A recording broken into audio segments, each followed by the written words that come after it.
She was everything you dreamed of, mysterious, magnetic. She saw into you like no one else ever had, or so you thought. But weeks later, maybe months, it all crumbled.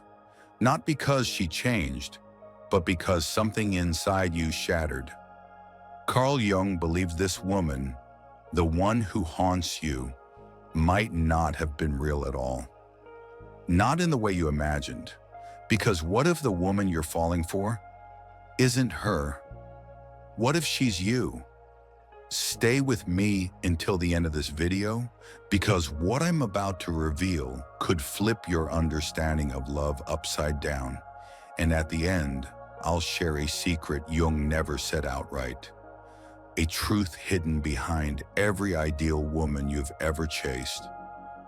Let's begin. The woman you love might be your soul in disguise.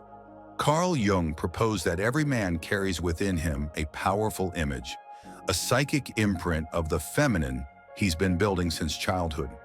He called it the anima, the inner woman. But here's the twist. This anima isn't based on reality.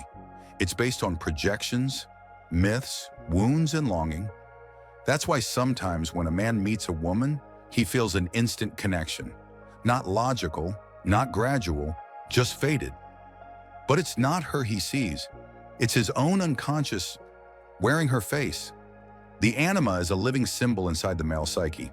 She embodies everything he yearns for: beauty, softness, mystery, salvation, ecstasy.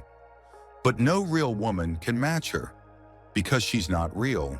She's psychological, archetypal, and when a man unknowingly projects this anima onto a woman, he creates the illusion of perfection, the ideal woman.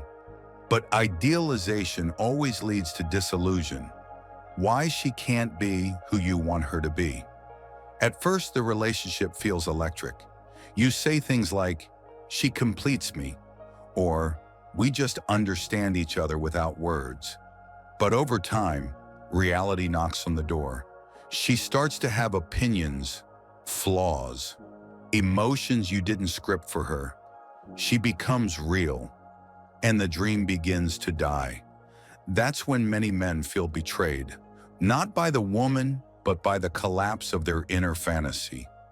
They mistake the fading of projection for failure in love. But in truth, it was never love to begin with. It was possession by an inner image. And the more unconscious the man is of his anima, the more trapped he becomes in this cycle. Falling in love too fast, too hard, and always with a woman who seems to change once the illusion wears off. But it wasn't she who changed. It was your projection that burned out. The many faces of the inner woman. Jung identified 4 levels of the anima. 1. Eve, the biological, nurturing woman, mother figure. 2.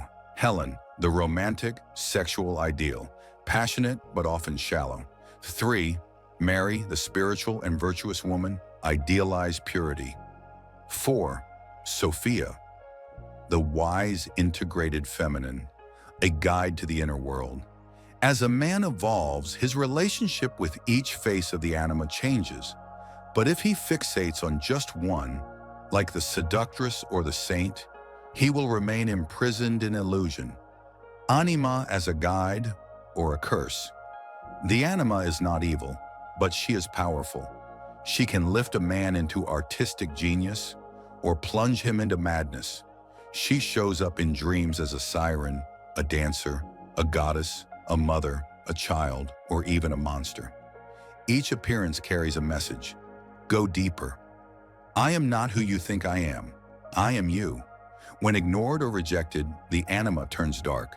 She becomes possessive, vengeful, seductive, confusing. She takes over your emotional life, and suddenly, you don't know why you feel so lost around women, or why the same patterns keep repeating. But when embraced consciously, she becomes your inner compass. She doesn't promise you the perfect woman. She guides you to wholeness, to your own forgotten self. From projection to real connection. To break the cycle, a man must meet the anima within, not chase her outside. He must question, why am I so drawn to her? What part of me is she reflecting? Am I seeking love or salvation? And slowly, the spell breaks. Women stop being goddesses or devils. They become human again. Real, complex, imperfect. And for the first time, love becomes possible. Not idealized, but grounded, present, true. This is the path of individuation, Jung's term for becoming whole. Not perfect, but real. The anima, once a phantom, becomes a bridge between the conscious and unconscious mind. She teaches men to feel, to create, to empathize, to listen. She is not here to be worshipped. She is here to wake you up. And now, the secret Jung never said out loud. Here it is, the woman you've been chasing all your life, the ideal, the fantasy, the dream. She doesn't exist in the world. She lives inside you. She's your soul in disguise. She appears in others only to draw you inward, to remind you of what you've forgotten. That love was never meant to save you. It was meant to reflect the divine already sleeping within. And when you stop demanding women to be your fantasy, you finally become free to love them and yourself, for real. Final call to action. If this video sparks something in you, a memory, a realization, a quiet truth, don't let it slip away. Leave a comment. I'd love to hear your experience. Like the video. It helps others find this message. And subscribe to Psychology of Happiness. Because there's so much more to explore in the depths of your soul. The woman you thought you were chasing was guiding you back to you.